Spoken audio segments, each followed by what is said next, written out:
To all who come to this happy corner of the internet, welcome. The Coaster Life podcast is your podcast. Here, age relives fond memories of the past, present, and future, and may we savor the challenge and prosper that this podcast may hold. Here, we talk about the ideals, the dreams, the hard facts, and life experiences, and hopefully, this will be a source of joy for those who come to listen or watch this from around the world. And now, with that said, let's get on with the podcast. Please have your attention. I've just been handed an urgent and horrifying news story. And I need all of you to stop what you're doing and listen. Welcome, everyone. I am so excited to be here for the recording of the very first ever Coaster Life podcast. I am your host, Sean, and I am joined today on both microphone and on video. I'll explain a bit more of that as we go on throughout this episode. But like I said, I'm really excited to start this endeavor. It's been a really long plan to get this kind of up and going, but I'm really excited to get this started. I'm kind of controlling everything right now at this first episode, and this whole thing's going to be a trial and error. So as we go throughout this journey together, I'm sure I'll get more, prepped for shows going forward. But the whole thing with this podcast format that I'm really not used to when creating videos is just how raw this is going to feel. I may mess up, and that's okay. I'm just going to have to improv and fix it kind of on my own, which is kind of exciting and, is how you live really most of your life by doing it this way. So, yeah, I'm definitely going to be making these connections and themes to life and everything as we go throughout this journey together. But you clicked on the Coaster Life podcast. So, in this first episode, I'm going to both introduce you to the podcast, how it's going to operate, as well as introduce you all to me, your host, and talk about my coaster life. So, we are here now at the Coaster Life podcast. I'm imagining like an imaginary ding right now. I'm sure I'll get better with those sound effects as we move on. But first, I want to talk about the purpose of this podcast and why you should watch this one right now or listen to it if you're on any of our podcasting websites. So, the Coaster Life podcast is all about you as a coaster enthusiast. At least that's what I'm presuming is most of my audience right now. If you want to become a coaster enthusiast, this is a great place to start and learn about all of our lives. But here, the goal of this podcast is that we're going to be learning about all different enthusiasts and their life stories, whether it's going to be a one-on-one deep dive with other roller coaster enthusiasts or learning about certain experiences they went through, either trips or really cool interactions that they had with someone else, something they got to do. We want to spread the stories here and give them a place to shine. It's not just going to be a place for small. See, I'm already messing up. So it's not just going to be a place for larger creators. I also want to highlight these smaller creators as well because everyone has their own unique story. Listen, I'm not coming here as a big creator right now. I'm a small creator, most certainly. But I'll explain that a bit as I go into the episode a bit more. But this is the place where I want to showcase everything that's going on from large to small. And I hope that you'll get that out of this. So now that you're listening to this episode and know generally what we're going to be talking about here, the way this podcast is going to work is that we are going to be releasing new episodes every other Thursday. So today, the date that this is being released is February 1st. Happy February to you all. And basically, we're not going to release next Thursday, but the other Thursday, which I believe is, I want to say I don't know. I actually got to pull up a calendar right now. It is the 15th. I almost said the 14th, so I was close. So we're going to be skipping every other week, but that's when I'm going to be releasing these new episodes. And at the end of this episode, I'll kind of be teasing what's going to be on the horizon for episode number 2. But that's when these episodes are going to air. And then I'm going to try to aim for these episode lengths to be around 40 to 60 minutes. I think that's like a good length, at least to hear people talk for a long period of time. I'm kind of used to these either like shorter form or I guess middle form areas of making content. So talking for this length will definitely be a learning curve for me, but I'm sure I'll get used to it by the end of it all. Right now, if you're watching this on video, which again, I'll talk about that a bit later, you're watching this on a camera. If you're listening just to my voice on this microphone that I have right in front of me. But where but however you want to watch it or listen, there are many ways of doing that. So if you want to watch me record this and tremble as I talk, feel free to go onto my YouTube channel, which is East Coaster Fan, youtube.com/East Coaster Fan, if you want to type it out the long way. And you could see my face and everything that I'm doing, even me waving my hands at the camera right now. So that's for all our listeners that are here listening on any podcasting websites. But vice versa, if you're listening or if you're watching and want to listen, feel free to go to all sorts of websites. The shows could be on Spotify, Apple Podcasts, you name it. I'm going to try and get it on those platforms. I'm right now partnering with a site that you may have heard of for podcasting. It's called Buzzsprout, and that's the hosting platform for this site, and I'm happy to be a part of it.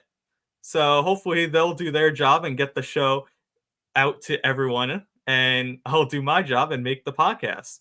So a little bit about myself, which is really the whole point of this episode. I'm mainly going to be prioritizing on other people during episodes, but this is really the only time I want to talk face to face with you guys because yeah, I want to make sure to highlight other stories more than myself. So the whole point of this episode is that we're going to be talking about me.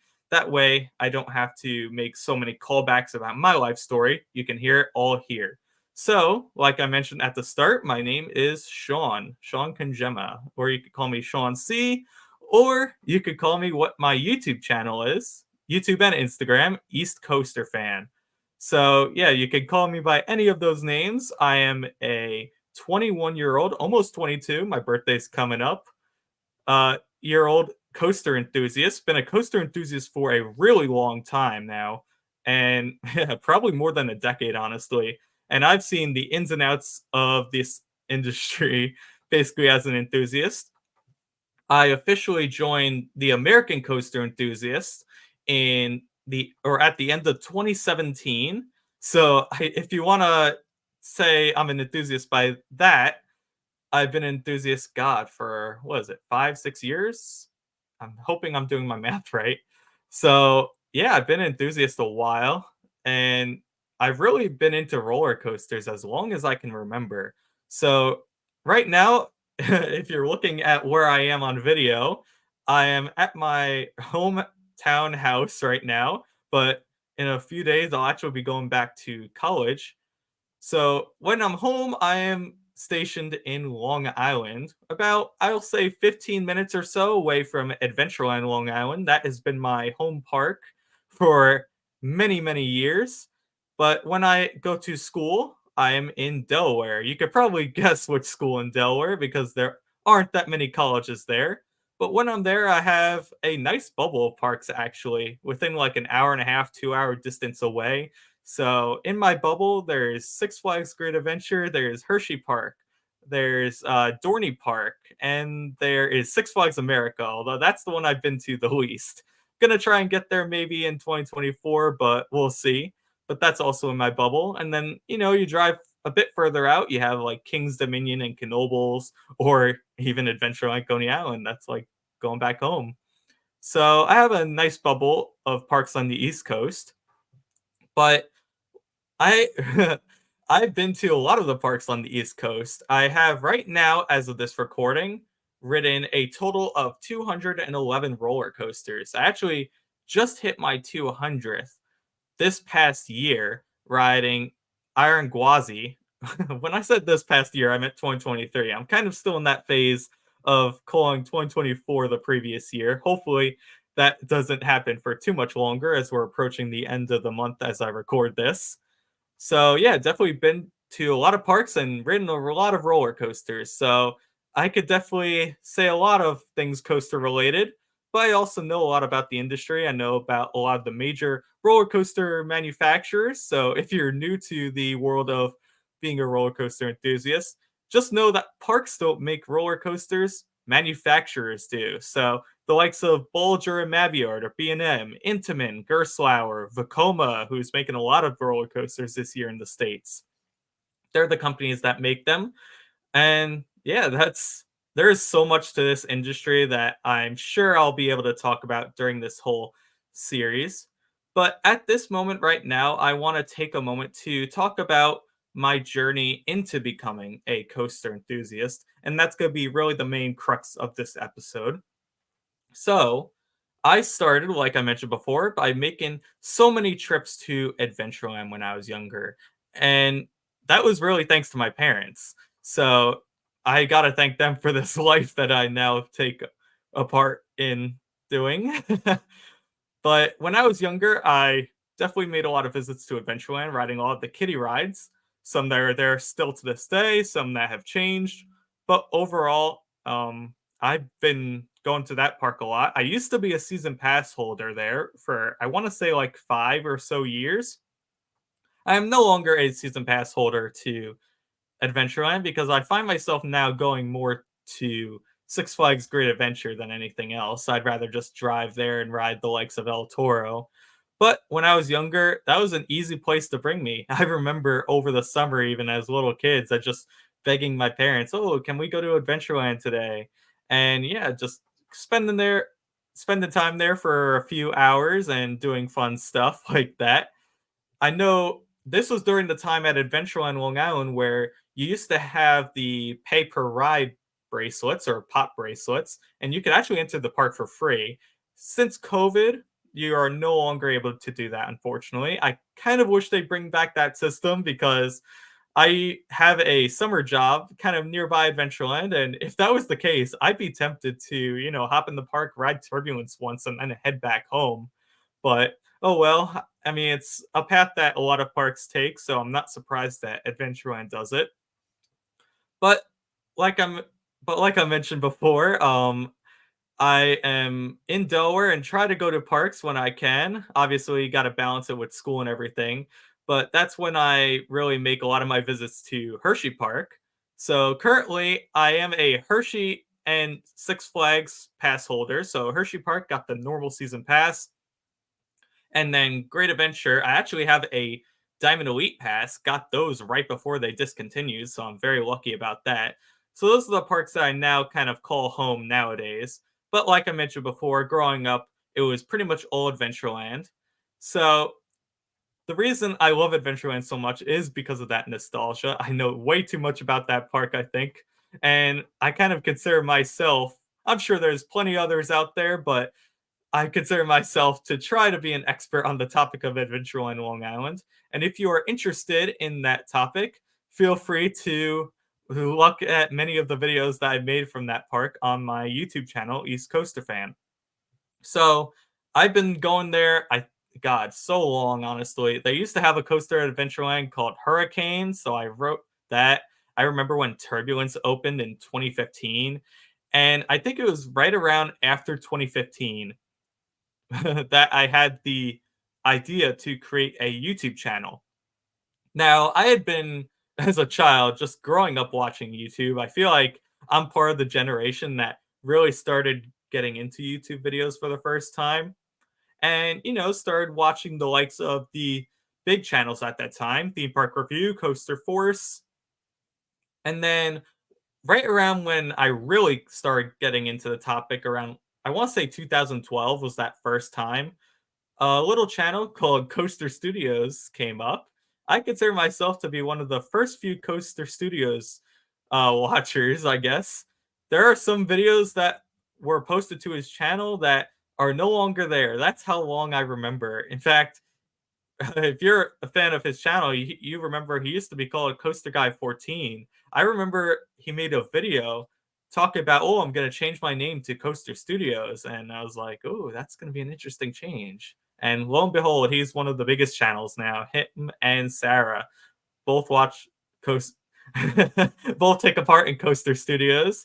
And I'm still subscribed to them to this day, in fact. They were my very first subscriber on YouTube, so it holds a special place in my heart. But around the time of 2015, when I started to really get into the topic after Turbulence opened, I had the idea to begin my very own roller coaster YouTube channel. So now something you might not know about me if you already friends with me or know a little about my channel history is that I had a YouTube channel before East Coaster Fan known as Ragecraft. Now don't try looking for it because it is no longer really accessible. It was my personal account, so now if you search up my name, it'll just show that as well as no videos because I hid them all. Maybe one of these days I'll make a video on the East Coast fan page revisiting those videos, but I made 3 videos on that before I really quit. And it was actually a gaming channel. I feel like everyone around that time, like maybe 2014, 15, was trying to jump on YouTube gaming. And of course, I did as a young kid. And that didn't last long. So that account was actually abandoned for a while. But then I decided, why not make a roller coaster YouTube channel? So that's what I did in 2015 and 2016. I really started to generate content, but I didn't start that YouTube channel until around then. And it really started off as a place to one dump footage. So I would go to parks. I'd film basically rides and like what the park was basically. So park footage, off ride, things like that, and put it on there. But then I also took a lot of inspirations from Coaster Studios since I was a big fan of his content. So I started out the gate with some, rankings, ranking your top 10 coasters. At this point in time, I had ridden maybe over 50 coasters. I have times have changed since then. And I implore you, do not try looking for those videos. They're up there. I just I just can't go back to those videos. I just cringe way too hard. I think around that time I was like what 15 or so. So yeah, if you want to hear a very young Sean Kajema East Coaster fan recording videos and ranking coasters without much thought, go give those a watch if you so want, if you so choose. But I think I really didn't get much attention on that account until I made a video called The Brief History of Adventureland Haunted Houses. That was really kind of the first video of mine that really blew up, I'd say. Although blow ups in quotes. Again, I'm a smaller YouTube channel there. But it was really a topic that I was passionate about, and no one made a content on really Adventure on Long Island in this caliber. So this was a new thing, and I'm presuming that's what got attention, along with the follow up for Brief History of Adventure on Haunted Houses, and that was the Brief History of Mr. Six, which is still my all-time highest viewed video on YouTube. Don't know why. I go back to that video every once in a while, and I cringe at that. Currently, right now, I'm working on my third brief history video. I know it's been a very long time since Mr. Six. I know it's been years and years of both making the video, like doing partial edits of it, then pushing it off for a really long time. But I'm really determined to get this out now. Be look forward to that when it comes out in early 2024. I know we're kind of in that time frame now, but I think a little after this episode goes live, I'll be sharing more info as to when I think this video is going to be released. So even though that's my highest viewed video, brief history of the or Mr. Six. I was gonna say Golden Kingdom. That's still coming. Uh, I still kind of went through the park footage videos. I started doing hotel videos, which are interesting because some of those go well and some don't. They kind of just get buried in the YouTube algorithm. But then I started when I became an ACE member going to an event called at the time Riding of the Bull. If you know Six Flags Great Adventure events now, it goes by the name of Thrillathon, but it used to be Riding of the Bull. And I tried something different, almost like a vlog format where I talk within the videos and then cut to like park footage. But in these videos, I never showed my face. I kind of was content with being a faceless YouTuber. So it was weird vlogging without showing my face. I kind of just like point the phone at other people and showcase rides, people, conversations. It was almost like I was a ghost, honestly. And it's weird going back to those videos. But Riding of the Bull, I think, what year was that? I think 2018 was the first time I did that. So that was a really important video on my YouTube channel when I did that. And then it kind of just expanded. At the end of that year, I believe, I decided to finally just say, you know what? I'm going to show my face on YouTube. So there you go. That's when I started to become comfortable with showing my face on YouTube and being fine with that. And after I did that, I think just the vlogs got more interesting personally. So that's kind of been the focus of my YouTube channel now with vlogging. So I'll go to a park with phone in my hand and I'll record my thoughts, experiences at the park, funny moments, but it was still kind of just me wandering around and it was me editing these videos on my phone, like basic editing. I feel like the past few years I've been doing vlogs. I've been getting a lot more comfortable with editing, doing like funny tricks there, making memes out of funny interactions that I have. And this past year, I finally started to implement music in the videos, which is something I've been considering for a long time and finally did it. So I'm really happy with that change. And I think I finally got the vlog format down to what I wanted. So I'm really happy with that. Mixed kind of with the vlogs were these other videos, but they kind of got pushed to the side. So during this off season, I started really mixing all these videos together again. So the vlogs are still kind of the priority on the YouTube channel, but I'm mixing in, POV videos, discussion videos, and brief history is now going to be a part of that too. So that's really exciting. I'm happy where I am with those and looking forward to the future of that YouTube channel. Taking a drink now because I've been talking for a while. Hopefully, you didn't pick up me drinking on the microphone, but I'm sorry to all you watching online on my YouTube channel. So let's start now with Instagram, which I hopped on either I think in the COVID years. So I want to say 2021 was when I hopped on Instagram, stuck with the East Coaster fan branding there, and that's actually where I have the most following right now, to my surprise. It surpassed the YouTube channel, and when that happened, I was like, "Whoa, that's really interesting." So right now, I think I have a bit over 1,000, which I'm really happy with on Instagram. And at the moment of this recording, I'm like a few subscribers away from 700 on YouTube. So there you go. That's a time capsule for kind of this moment in time when I'm starting this podcast.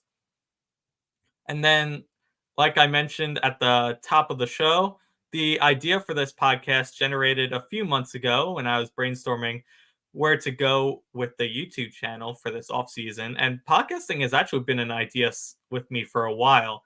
If you've been watching my YouTube channels, you may know that I hang out with a few enthusiasts when I'm at parks, one of them being Michael Blue Diamond Coasters. And we'd always joke about, oh man, we'll bring up this topic on the podcast, or I'll say, something that's like a debate and I'll say save it for the podcast. So there you go. The podcast is now here, the coaster life. Yeah, so it's been a long journey for me being a coaster enthusiast and I think it's really been a journey that has brought me out of my shell a bit from one like being a ghost almost on YouTube filming everything but myself to eventually showing myself on camera like I am now with this podcast or just in a typical vlog, making discussion videos where I have cameras pointed at me. And I don't mind doing things for other people as well. If you go on YouTube, accounts like the Rye Guy, for example, he'll sometimes do these call outs where he'll ask for people, and I'll be willing to submit videos. Same thing with Hollywood Studios, who I'm friendly with. He'll sometimes do videos saying public's thoughts on a certain topic. So definitely gotten more comfortable with that, and I'm really happy to where I've ended up kind of in this little niche of the coaster enthusiast industry or what social platforms, you name it.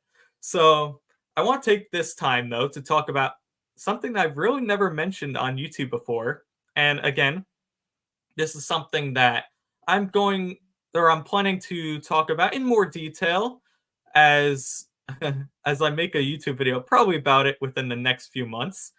And it is actually that I've worked within the amusement industry before at none other than Adventureland. So yeah, that's actually my first time saying it on the YouTube channel, and I'm sure I'll bring it up plenty more times on the podcast. But yeah, I worked in Adventureland in 2019. It was at my very first job. So I'll take this time to talk about it. But I worked 3 rides there. I worked all for the most part kiddie or family rides. The first one I did was bumper cars, which was my least favorite. I'll get into that in more detail a bit later. But the other 2 I did like. One spinning cars and the other's Alfie Express. My favorite of the bunch was definitely spinning cars, which at the time I worked at the park is where Fireball is now. They kind of moved it to where the trampolines are. But what was great working there is it was such an easy ride to operate. It was just turning the key, automatic program, you name it. I like checking the restraints because it was like a roller coaster. And then where it was positioned, the ride op area was underneath this like big tree. They unfortunately took the tree down when they built Fireball, but that just made like, those hot summer days, you're underneath the tree in the shade, and there are all other kiddie rides that are like in the sun, direct sunlight. I just like being at that ride. And it was a great first job. I didn't like though working at bumper cars. If you've been to Adventureland, you know bumper cars are kind of in this like dead end area. It's a little weird. It's like an offshoot of the main midway. And I just never liked being isolated there. That bumper cars itself has only one ride operator too. On rare occasions you'd see two, but most of the time you were by yourself. There was also no microphone when I was working there. I still don't think they have one to this day. So if you notice a kid doesn't know how to drive, or they're doing something they're not supposed to, or they get stuck, you kind of have to yell and say, "Turn the wheel," which got annoying after a while.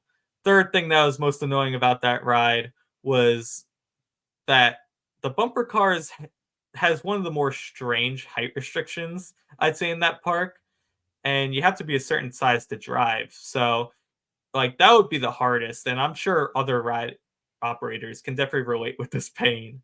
But, checking a kid's height, him or her being so close and saying, "Unfortunately, you can't go on," and it would be worse when the parents were there. God, it was tough working bumper cars, but I definitely enjoyed the other 2 better. Alfie Express, I actually brought, one of those, like, wooden train whistle things, so when the train would come by, I'd blow within that wooden whistle, and that was something fun. Again, I'll go into more detail about this topic, I'm sure, in a future East Coaster fan video, but yeah, it's something that definitely grew my interest within the industry. And when I do visit parks now, I look at ride hopping a bit more in a critiquing manner, I guess, than some do. And I could definitely relate to some of the pains they're going through. I'll say, oh, maybe they just don't have enough staff here, and I feel bad. They're stressed. But then you get the opposite where I question some decisions that ride operators make. Like, for example, last summer I was at Fury 325 at a park called Carowinds. Amazing amusement park if you've never heard of it before, getting into coaster stuff and amusement parks. But I was by myself, and there was a group of 2 in front of me. They were trying to get to the front row, which also had 2 people in line. Now, if you don't know Fury 325, each row has 4 people. So there was a grouper at the end of the line, basically assigning people 2 rows, which for Fury 325, at least when I was there, that was nothing new. That was going on pretty much most of the day, except for like the last half hour. That the 2 people that were there that wanted the front row, the person assigned them to the second row and then me the front row, which I just really found odd. And they were even talking about that. They're like, "What the heck? Why did that guy get the front row and we didn't?" It was just, I don't know, a weird thing. So like when there's things like that happen within the industry, or ride ops acting in that certain way, that's when I start questioning. I'll say this though, most of the time I'm completely fine with ride operators. they're doing their job, they're following the rules that are within books and everything. So no beef with ride operators ever really. Guests, on the other hand, you see a lot of interesting guests as you walk through the amusement parks this many times. But, or as many times as I've been going to amusement parks. But it's been interesting for sure, to say the least, visiting parks, working at parks, and meeting people. So I do want to talk about this, my journey really meeting other enthusiasts. So, like I said, I was kind of at this stage when I was younger that, you see other enthusiasts and you kind of don't want to bother them, especially the more well known ones. You have some that will obviously open up, say, "Oh, hi, how are you?" There's some enthusiasts that are on social platforms. I'm not gonna say names, but they're just doing their job. They're like getting photography or filming, and you don't want to intrude on that. Especially, that's what I was thinking as a kid. I had my fair share of, big enthusiast interactions over the years. I was actually at King's Dominion the day they announced Twisted Timbers on Roller Coaster Day.